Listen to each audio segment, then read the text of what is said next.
For me, I think writing is very much evolving thing, and I don't tend to have that problem of getting too caught up in a single idea because I'm quite change orientated as a person. But I can see that if you can't step back from the script, that's when it becomes a problem.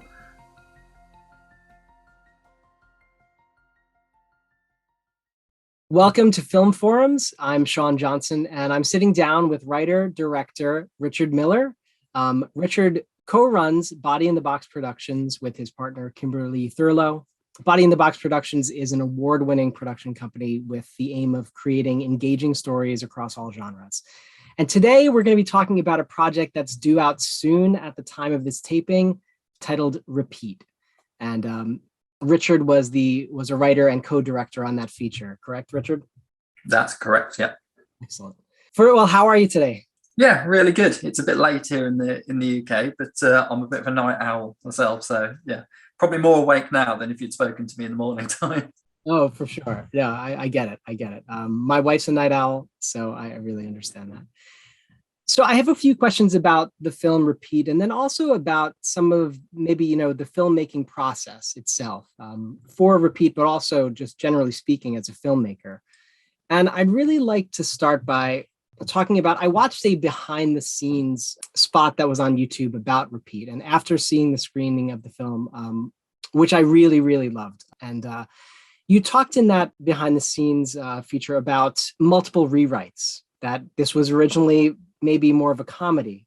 And I'm curious what changed and why. And beyond that, what is your message to filmmakers who have films that they want to create, and maybe they're so tightly married to that original idea that they can't let it evolve? Yeah, that's a really good question, actually. So it started off completely different. The film did. We knew how it was going to start, and a lot of writers know how they say to write from the ending backwards sometimes. But it very much was a case of we had a core idea of what we wanted it to be like, and a number of films that we did want to base the sort of tone around. Just as it's got written, it completely evolved. It just kept evolving into a different beast. And then the second half of the film very much was like a game like this. It was 11 o'clock at night, and I just came up with an idea of the direction I wanted the film to go in. I went and woke up my partner and said, "What do you think about this?" And it was quite complex, so they didn't understand a word of it, so I had to explain it again in the morning. So I think for me, I think writing is very much evolving thing, and I don't tend to have that problem of getting too caught up in a single idea because I'm quite change orientated as a person. But I can see that if you can't step back from the script, that's when it becomes a problem. And that can happen in both the writing part of it and when you're doing the edit as well. If you don't have that space away from your film, sometimes you can't see what you're trying to create. I'm a dad, and for me, this film, it was spooky. It was dark. It had science fiction elements, and yet it was also really emotional for me as a dad, especially with what the main characters are going through. And I guess I'm curious for you, with what the film became, what are some of the themes that you were exploring as a writer and as a director that you wanted to come alive on camera? Yeah, I think I wanted to have a film that was an unraveling mystery that the audience had to keep up, and we really didn't want to give loads of exposition in the film. We wanted to set the tone where the audience would try and guess what's happened next, and without cheating the audience for what happened later. We wanted to take them on a journey. And again, this all sounds really arty, but it was stuff that we were thinking of. We really wanted to bring the audience into the film with us and actually making it an experience. Basically, that's what we were trying to do, was build an experience. So it wasn't watch it and absorb. It was a two-way street, and it's a low budget film, so there's only a certain amount that you can do, but hopefully we did that. And the themes we were looking for was really, as you say, we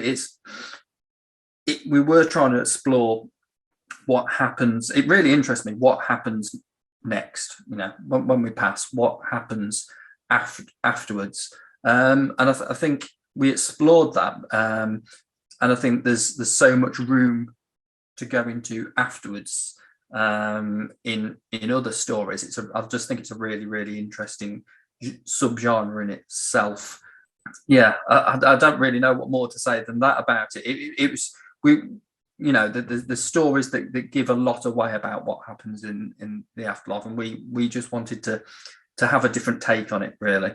I did find the ending surprising, and I definitely won't give away anything about the ending here, but I want to sort of offer to you that one of the things that really affected me, and I think we all sort of bring our own worldviews into the art that we consume and then the films we watch. But one of the themes that really affected me is the notion of how sometimes we humans create things and we don't fully understand the gravity of what we create.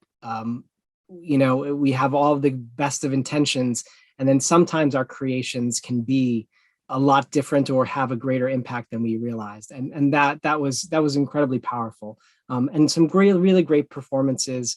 What was it like working with the actors? I know that you knew some of them beforehand, or maybe I'm not sure how many of you knew beforehand. Yeah. I know there was a casting process as well, but what was your experience working with the actors? Yeah, and that just to cover the themes. Yes, that's exactly what we were going for a view of. And just as I was covering the script, you don't really know what you've got until you step back and see what you have, and that's sort of what we did with the film and with our main character. But from an actor's perspective, it was vital that we had the right people involved. Our lead, Tom England, I'd seen him in a trailer for another film called Cosmos, which was a no budget that was based just down the road from us. He'd worked on that for 5 years with a couple of excellent directors. And as soon as I saw him in the trailer, I thought he's the man. He came back from his premiere in America, came back to the UK, and we collared him a couple of weeks afterwards, laid the script in a restaurant and said, go away and have a look at this and see what you think. And luckily he chose to be involved, because without laying it on too thick, the film really rests on his shoulders. He plays a very big part in it. We do have quite a large cast for a film that was shot in COVID, but Tom really has a lot on his shoulders, and if he didn't play the part well, the whole film collapses. But yeah, we had a casting process for a lot of the other parts. Some of the smaller parts we'd worked on people with in short films, and then by chance we brought on our producers quite late into the game, and they had a lot more experience in networking than we ever had as a small production company, and they were able to bring in some star names with Charlotte Ritchie and Nida Wadia on board. Again, for a film of our size, to bring in names like that, Charlotte, who's if you turn on the TV, she's pretty much on any channel in the UK, and Nina, who's been around for a very long time, has got a great pedigree.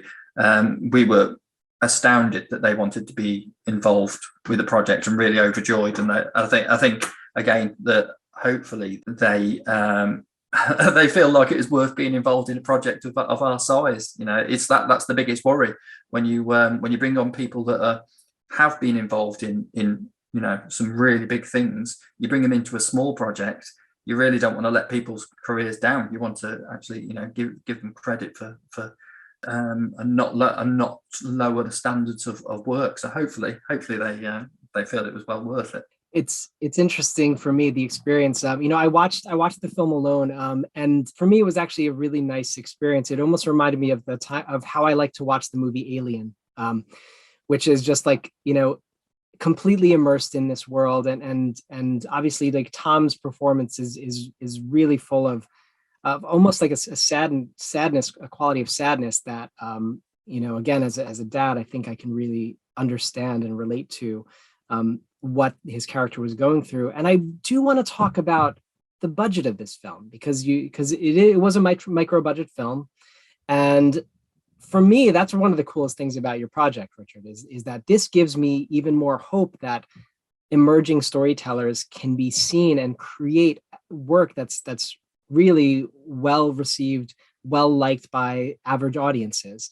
Can you tell me a little more about the budget of the film? I'm not sure how much you can divulge, but what was the budget? Did you go over budget, under budget? What is the process of fundraising for a film like this? We hadn't gone on holiday for about 3 years. That helped with the budget. We had a very small sort of Kickstarter, which raised around £4,000. Let's just say that £4,000 went a long way in the budget for the film. I can't go into the full budget of what it is, because we've still got to sell the film into a number of territories. We are in the US and we are in the UK, but there's others we need to go into, and divulging that doesn't help our cause any. But it was you would count this as a no budget film. I think probably the full budget of the film would be less than a scene in a TV series. It's that small.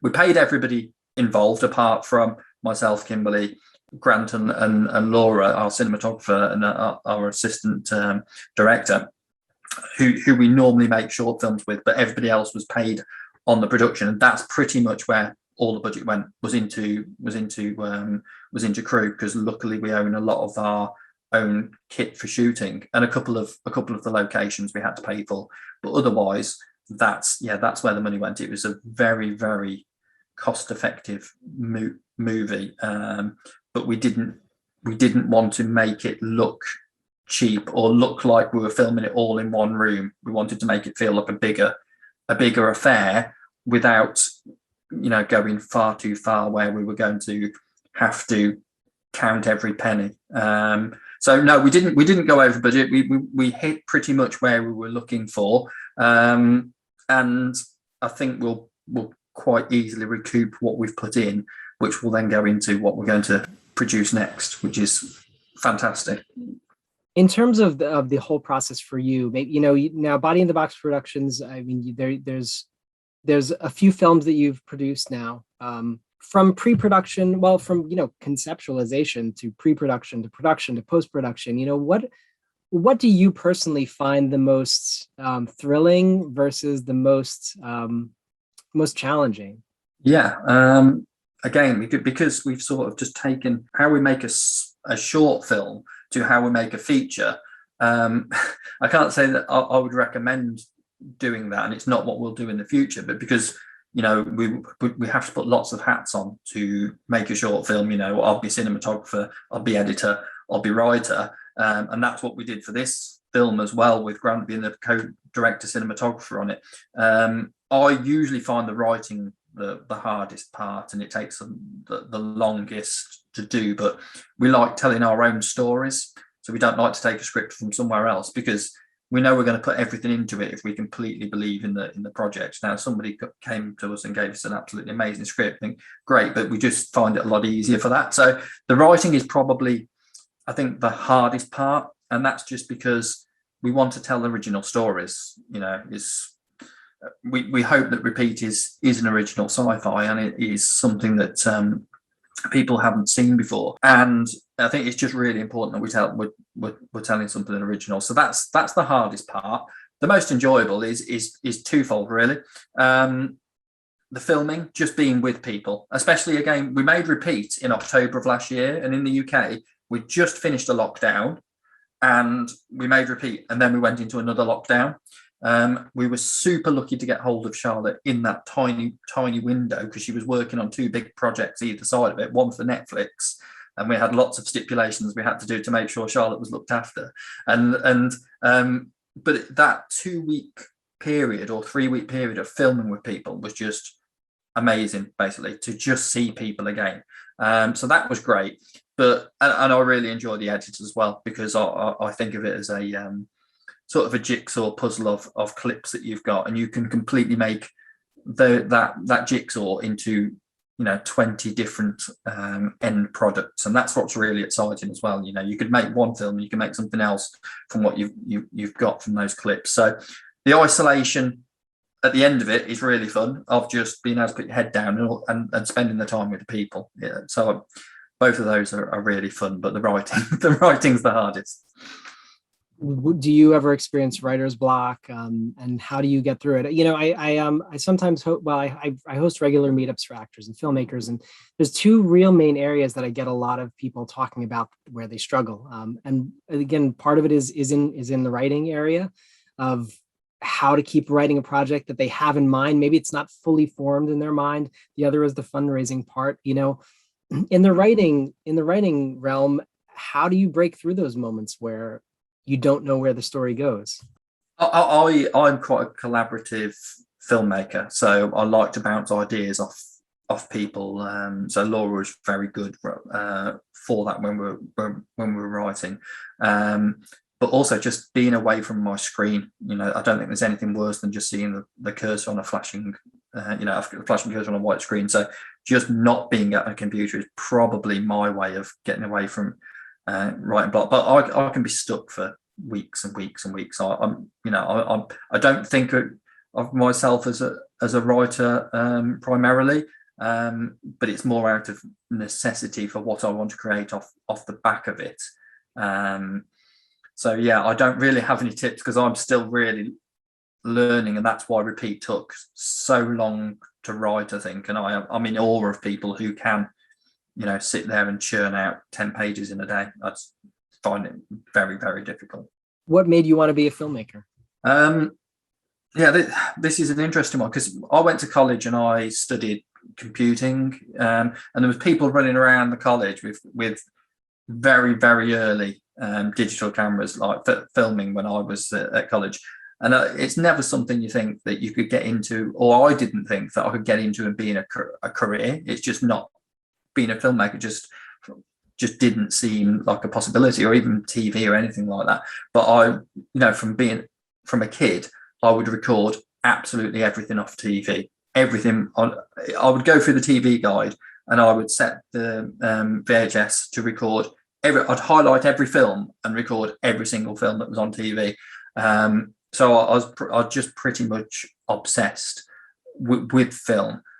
So just a passion for watching them, and then the thought of actually being able to have that impact on somebody else where they're watching your story is just a massive buzz, I think. So that's why, not really having the thought of being able to do it. And then when 28 Days Later came out, and there was a story of Danny Boyle making it, and it being the first real digital film that came out, that I think I've got like the screenshot of the news story that's on the BBC website of him doing that, and I saved it because it was such an inspiration that you can actually go and do that. So just being a film obsessive, I guess, and then seeing that it was possible to go and do. And then, out of curiosity, for your next project, I don't know how much you can divulge because I guess it's in the works. But what do you have up next? What's up next for you? I think what you don't realize, and everybody warns you of this, but you don't really realize it. Once you finish a film, it takes so long to then get onto the shelves, through just creating all the deliverables for the distribution companies, the artwork. It takes absolute age to get done, and it's again it's very, very time consuming and headspace consuming. So I haven't really thought about what we want to do next. I just want to be doing something soon and getting writing again and working with some fantastic people. Probably something around the same sort of themes, some deeper themes is what I'm interested in. I don't think I'm ever going to be a comedy writer. So something around, whether that be sci-fi or sci-fi horror, or something around those, thriller areas is what I'm really interested in, and that's what I'd like to explore more. Some, again, deeper stories that make the audience think. Richard, I just want to thank you so much for your time, and thank you again for the gift of, maybe this is a little too sentimental or emotional, but the gift of the art that you created, because I've been thinking about it since I watched the screening of the film. It definitely, moved me, and I think you've really created something nice there. And I hope that other people get a chance to see the work. If you're enjoying the interviews with Film Forum, please visit our YouTube channel and subscribe on there. We'll have other great interviews with other great directors, just like Richard Miller here, whose film Repeat will be out soon, again, at the time of this taping. Richard, thank you so much for your time. Thanks very much. Thanks for your time too.